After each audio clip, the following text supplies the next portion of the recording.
Welcome back to With a Y. Today I wanted to talk about a certain type of animation or even just like character or body movement that people have been recreating both like in live action settings to look like cosplay TikTokers from 2018. But the issue is it's a very broad umbrella because it's like a style of animation or a certain look to movement, which is very general. So I'm going to go through a few examples of what I'm talking about because you guys will probably recognize some aspect of this and ask the question, where the hell did this come from and why does it have all the connotations it has? First up is from Janismu, who did this kind of walk in 2021, so this is not like a new thing.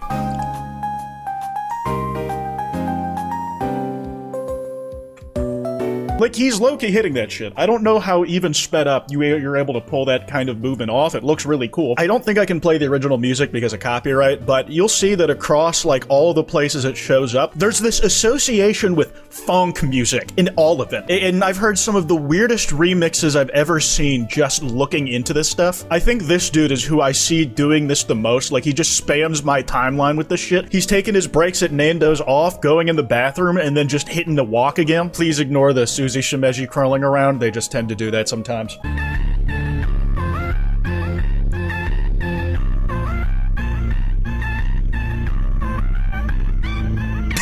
He hits like the nerd beat it chick pose and then adds like a little wobble to it, which is what I've seen this get called a lot, like wobble animation, tweening, live 2D stuff even. It's a really broad topic, and I think the people doing these kind of poses are getting it from a particular type of fan edit where like, it's just Invincible getting wobbled all over the place. Check out the Invincible variants in this edit from Kyuzo.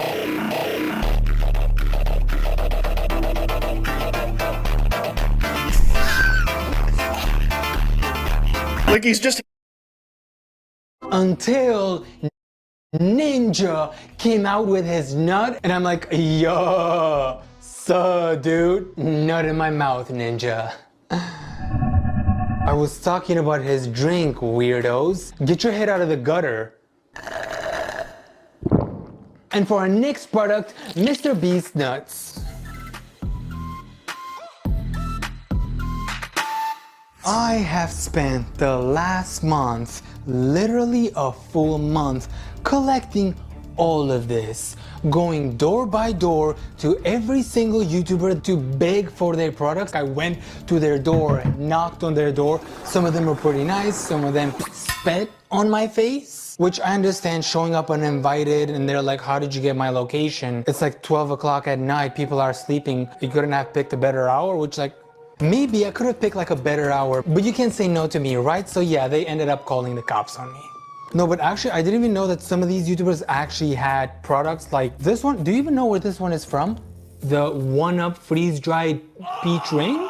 This is from that YouTuber, Face Carpet, whatever his name was. He has freeze-dried candy, and then Ninja has nutcase. Like, I don't know if Ninja nut in these, which low-key I kind of hope so. But, oh, vanilla. It says vanilla right here, so maybe his nut tastes like vanilla. I don't know. Some of these actually look pretty healthy, which I'm like, okay, I'm a healthy guy. I eat healthy sometimes.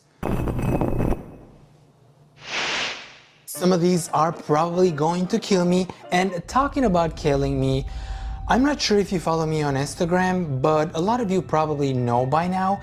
And there's also a label, I don't know if you've noticed, I have a label on this that says, I never thought that I had good style, let alone even a style. But then I took the style file quiz from Stitch Fix. And there's also a label, I don't know if you've noticed, I have a label on this that says, yeah, as you all saw, that is the infamous pink sauce. Is it expired because it came out a few years ago and it's been discontinued? We all noticed the pattern, right? This is the face that convinced all the guys. The new bombshell that entered the villa. This is it. This is the bomb. Y'all down bad, for real. Y'all down bad. It's like a face-painted Dora the Explorer. His name is Zhao. He's a man who put on a wig, a skirt, and edited his voice. And that was enough. That was visually enough, at least for 1,691. Combined with the emotionally nurturing sort of role he played, where he offered warmth, affection, and his hope. The men thought they were entering a weird but harmless barter. Bring a rice cooker, get intimacy. What they didn't realize, though, was that the real transaction was not intimacy for snacks. No, it was their bodies for content. Because Mr. Hong was not trading affection, okay? They were building an inventory, compiling hundreds and hundreds of videos. Every encounter was secretly recorded on the phone propped up behind his dirty sink. Please get that polished, by the way. Recorded and turned into viral, sellable media, all without their knowledge. Viewers of the content were then allegedly charged 150 yuan, which is about $20 for front row seats. Somebody's humiliation. And of course, once this went public, like, what do you think was going to happen? Of course, it exploded. TikToks of victims all over the place. You have definitely seen these videos on your For You page. Don't tell me you have not. The little skirt, everything. It's all over every social media at this point. TikTok of a girl crying over finding her boyfriend among the guys that visited Sister Hong. They're just crying to each other. I don't know why we're seeing this online, by the way, but dude gagging at Sister Hong's breath. Have a breath mint. A fitness influencer who visited her like 3 times, by the way. He got doxxed so bad, he begged people to stop, and he had to leave the city. And others ranking victims like it's Love Island. Oh, a new leak! A new bombshell enters the villa! You know? People picking favorite victims, bestie. Sister Hawksley, Sister Hawkser. No, he didn't. Zhao filmed people without their consent and spit out their bodily fluids like a mukbang channel. The only thing Zhao served is a prison sentence, which he did, by the way. So let's talk justice. We all agree that what Sister Hong did was wrong, right? We know it's a crime. What they did was they filmed people without their consent and leaked those videos for their own personal profit. Still, there's an interesting take online, a sentiment that's calling Sister Hong a vigilante, a hero of some sorts.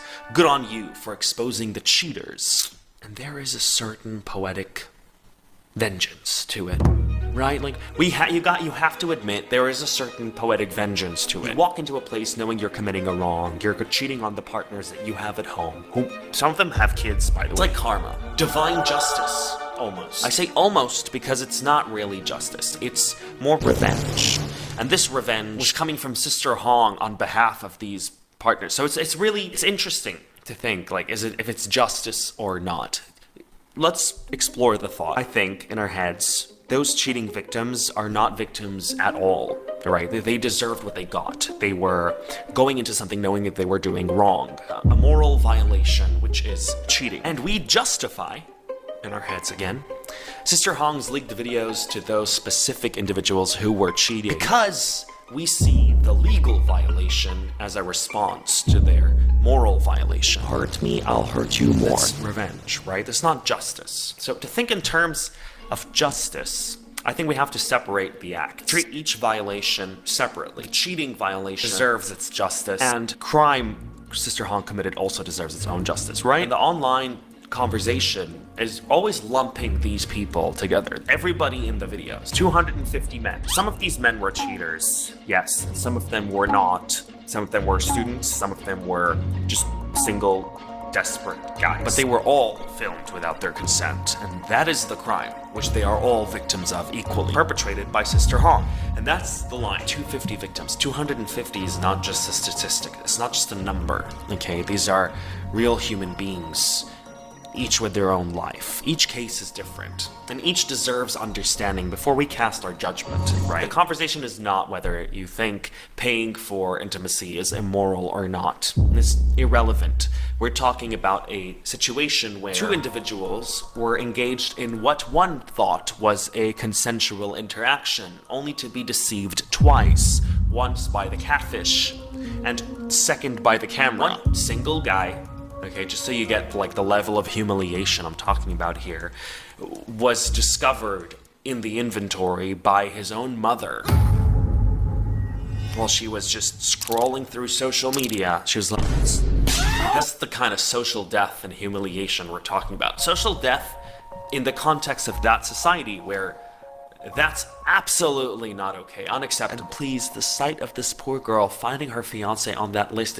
is gut-wrenching.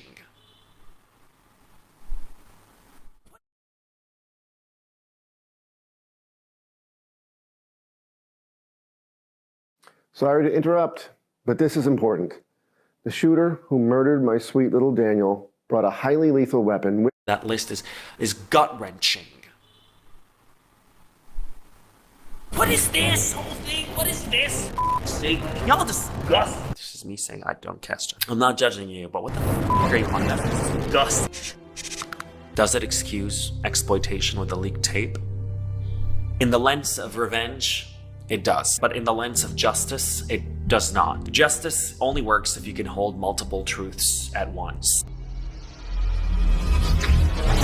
You're thinking it. How did so many guys fall for this? You know, that thought is in your head. The loudest question in your mind right now. And the viral quote from one of the men answers it very nice and clear. Since I'm already here, I might as well finish, he said.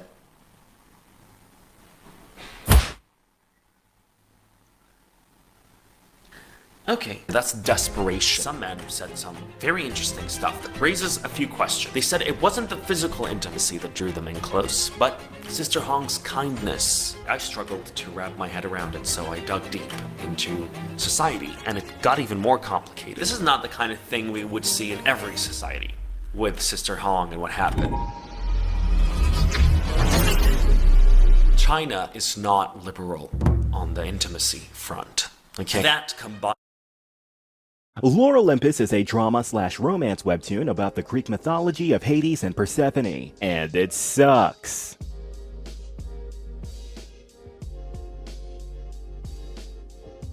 This webtoon is pretty big. As in, like, before boyfriends came and stole this webtoon's thunder, this webcomic was legit the face of webtoon. Well, if you ignore all the ultra-generic assembly line manhwas that the platform constantly tries to shove down your throat. And normally, this is the part where I talk about how it's overrated as all hell, but I want to start off by actually saying that I genuinely thought that this webtoon was one of the good ones by default based off of face value alone. I mean, from a surface level, it seemed fine. The art was unique at first glance, the story was inspired by Greek mythology and so on, so I kinda just assumed it was one of the very rare good ones and moved on. But regardless, you guys, my boys, kept egging me on to read it for what apparently was poor quality all over the goddamn web series. And I gotta say, well, yeah, you guys were absolutely correct. You guys were absolutely right. This is legit one of the worst webtoons I have ever seen in my life. Never judge a book by its cover, boys. This thing is genuine trash. On a surface level, the webtoon tries to make it seem as if it's very grandiose and very inspired for what it's using as reference for the comic. But what the actual story is basically, hey, what if the Greek gods were Jersey douchebags? Yeah, that's basically Lore Olympus in a nutshell. If you know me before I set up this channel, you will already be aware of the fact that I have been creating read-throughs, if you will, on my previous channel. Videos where me and my pals online will come together and criticize various webtoons, providing our gut reactions as we read. That said, I naturally have a lot of experience with bad webtoons, and Lore Olympus is,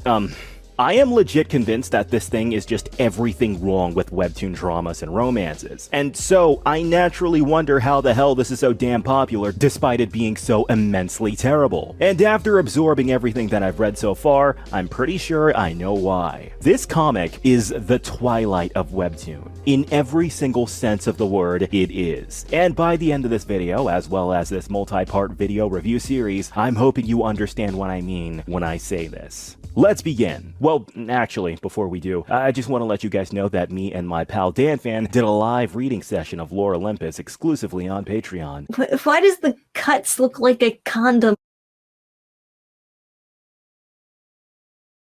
Why won't a man just stand up to keep from choking? Because we choose more challenging paths to make life Because he's a dickhead. When you coming home? Prolly. F you mean Prolly. Real. 2 men. They both. Nine. Hell yeah! Mandela effect. Which one is Mr. Incredible Son? watch the WNBA. The players. Do you watch LeBron cuz he cute? Yes. I couldn't find the oven mitts. Are you stupid? It's going to burn right through. It did. Call the amber lamps. Started writing down my emotions. Babe, close your eyes. Okay. What do you see? Babe? Do you see anything? Babe? Hello? Short and Sweet by Sabrina Carpenter has reached 8 billion streams on Spotify. It's her most streamed album on the platform. And the world's population is 8 million, meaning everyone streamed it 1 billion times. Oh my god. Yes, I'm happy my country won, but it was obviously rigged for Argentina. Maradona on the 2022 World Cup. #1 Victory Royale. What would you prefer? Eat M&Ms with M&M? Spend 50 cent with 50 cent? Drink juice with Juice WRLD? Touch Lil Baby. The controller for the Switch is really pissing me off. Are there any sales or discounts for the Pro 1 or any third-party controller that works? This is restarted and I can't play Monster Hunter properly.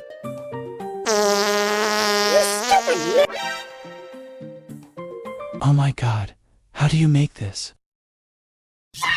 What are we all trash anyway? Anyway. You corrected the one correct word in that sentence. First mistake in my trucking career.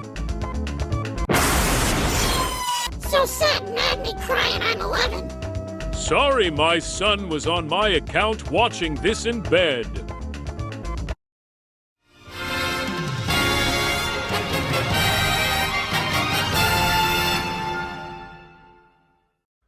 Imagine being a 7-week-old kitten, just beginning to perceive the environment around you. You're pacing your cage in anticipation, what will my owner be like? I hope I get to live a long, healthy life. And then to your dismay and eventual horror, you witness this behemoth wearing a pit-stained Genshin Impact shirt waddle into the shelter and point at your cage. I want this one. I want this heckin' kitten. Okay, sir, that'll be $85 to cover adoption fees? Do you accept Reddit karma? It's too late. The deed is done. You're gonna spend the rest of your 3-year lifespan with this man. This is the life of many a cat on r/chonkers. This shit is horrendous. Oh Lord, she coming. Oh Lord, he sleepy. Oh Lord, oh Lord, oh Lord, oh Lord. Like, holy crap. Animal abuse aside, how are you guys finding this shit funny? Jesus Christ.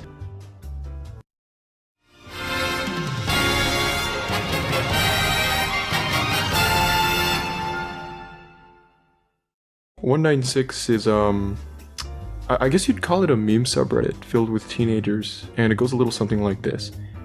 I love femboys. I'm gay. I love femboys and I'm gay. Trans rights. Did I say trans rights yet? South Park and Dave Chappelle are so unfunny. Real humor is, the Minecraft bee is trans. I love Blahage from IKEA. How can you dedicate an entire subreddit to how much of a porn addiction you have? I mean, I'm a top, I'm a bottom, How can you spend even five minutes of your free time fetishizing an entire group of people and pretend like you have moral authority on anything? 196 users also like to make themselves mad. They often post unnecessary homophobic content on their site labeled Bigotry Showcase, so all the users can feel worse about themselves. And when they're not mad at other people, they're mad at each other over like pointless crap, like arguing about this streamer Vouch, or something about minors, or fucking wasps. I kill fascists. Punch a Nazi, kill billionaires, kill landlords, kill. It's like that pickup truck in your local Walmart covered in "kill your local pedophile" stickers. Like shoot pedos. Like, we get it, you're such a badass, you want to kill people. You would snap your wrist shooting a 22, dude, give me a break.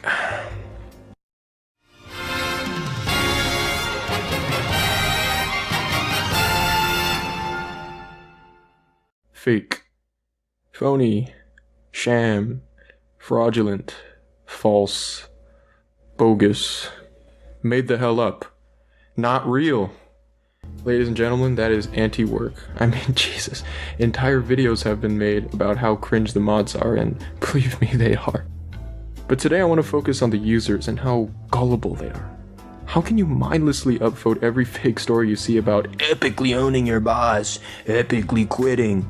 It's like a form of escapism, like a pathetic power fantasy these Redditors indulge in to make themselves feel better, I guess? I don't know. Sent me to the ER. Each episode features real couples recounting their most embarrassing bedroom disasters, which are then dramatized by actors in over-the-top reenactments. On the surface, it's meant to be funny, complete with sound effects, shocked doctors, and awkward slow-mo scenes. But underneath the laughs, there's something a little darker going on. As is typical with many TLC shows, Sent Me to the ER often crosses the line between humorous and exploitation. It takes deeply personal, often traumatic experiences and plays them for laughs. Freak out! The most awful pain I can imagine struck me. It's a glow stick in her. There's no real interest in understanding how these situations affected the people involved. It's all about shock value. One of the most infamous episodes features a 440-pound man and his much smaller girlfriend. Ah, it's a cozy little setup you got here. Oh, thanks. During their first time together, things went from romantic to dangerous in seconds when he accidentally slammed her head through a sheetrock wall. She was literally stuck next to a wooden beam. While she ended up with no major injuries, the situation was far from harmless. The show treated it like slapstick comedy, brushing past how frightening or damaging that moment could have been. Another story involved a woman who experienced a 2-hour orgasm that refused to stop. What might sound like a dream scenario quickly became a nightmare. She was in pain, panicked, and couldn't get her body under control. Doctors eventually linked her symptoms to a mental health condition, but the show didn't take it seriously. Instead, they played it up for laughs, exaggerating her discomfort and ignoring how clearly distressed she was. And then there's the man who, while naked and enjoying the desert, somehow ended up with a legless lizard in his urethra. Yes, inside his bladder. The animal didn't survive, and the man was left in both physical pain and emotional guilt over the lizard. The show, unsurprisingly, treated the whole thing as absurd comedy rather than the extremely disturbing. With Liberty Mutual, you can customize and save. Oh, I think your hats are switched. Nope. Feed the whole crew with 2 medium 2-topping pizzas for just $6.99 each from Domino's. Extremely disturbing medical emergency it was. At its core, Sent Me to the ER is a show about humiliation disguised as humor. It invites viewers to laugh at the worst moments of someone else's life without ever asking them to feel anything deeper. Toddlers and Tiaras. Toddlers and Tiaras might just be one of the most controversial reality shows to ever hit television, mostly because of what it dared to put front and center: the competitive world of child beauty pageants. The show followed families as they prepared their children, some as young as 2 years old, to compete in grisly pageants that demanded full glam, big fake hair, and adult-level stage performances. These weren't preschool recitals. These were mini Miss Americas with glitter cannons and fake eyelashes. Yes, I am beautiful. And you told me, you said you've always beautiful, and I'm always beautiful. At first glance, the series seemed like harmless sparkle, but look a little closer and you'll see why it sparked constant outrage.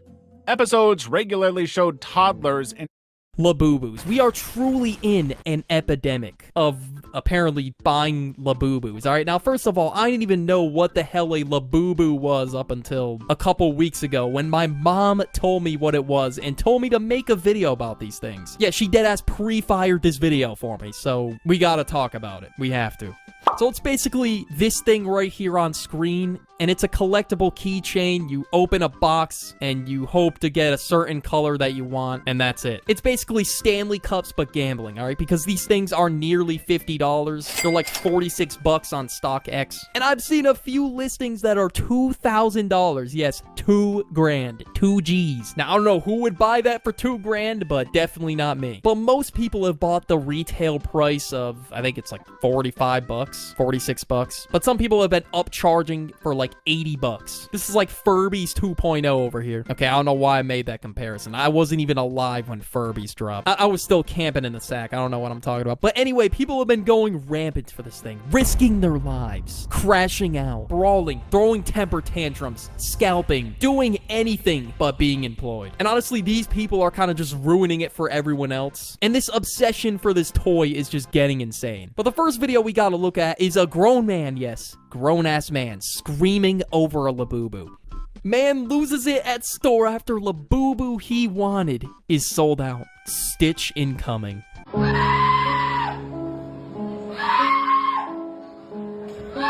Are we dead ass? Like, are we serious? Do you have bills to pay? Do you have a rent due, or the bills, I mean, that's what I'm doing. I'm at least, taking care of the bills, but... Okay, no, but seriously, who does this? Who the hell does this? Who just starts screaming in the middle of a Pop Mart? You are grown! You're 40 years old doing this. That actually hurts my soul. Labubus can't be that insane, right? Like, I used to collect these things called Go-Go's Crazy Bones, and never once did I scream because I didn't get a Go-Go that I didn't want. This is literally gambling for me as a child, bro. I would just buy Go-Go's packs at Walgreens. Mind you, I had better composure as an 8-year-old kid than this guy when it came down to being in public. That's actually embarrassing. Big brands and influencers have done irreparable damage to modern society.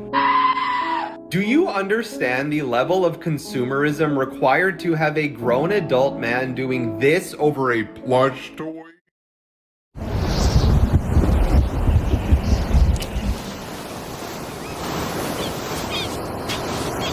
Consumerism required to have a grown adult man doing this over a plush toy?